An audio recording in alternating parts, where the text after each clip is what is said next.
Hello, good morning! Welcome sa kusina ni Kaka. Ang iluluto po natin today is sinangag. Sa mainit na kawali, maglagay lang po tayo ng butter, bawang at sibuyas. Lutuin lang po natin ang ating mga sangkap. Saka po natin ilagay ang ating hotdog.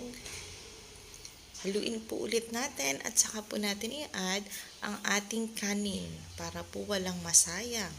Sa mahal po ng bigas ngayon, dapat walang sayang. Haluin lang po natin ang ating mga sangkap at maglagay po tayo ng toyo. Ito na po yung magsisilbing pampalasa natin at magdadagdag din po siya ng kulay sa ating kanin. Haluin lang po nating maigi para magpantay po yung kulay niya.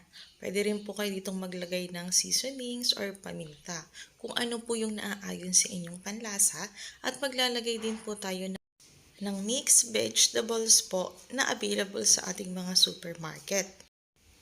Maglalagay lang po ako ng isang itlog at hahaluin ko po ulit ng pantay-pantay po ang kanilang kulay at ang kanilang sahog. Malapit na po itong maluto, palambutin lang po natin yung ating kanin at pwede na po siyang iserve. Ayan, salamat po sa panonood. Tara po, kain na tayo!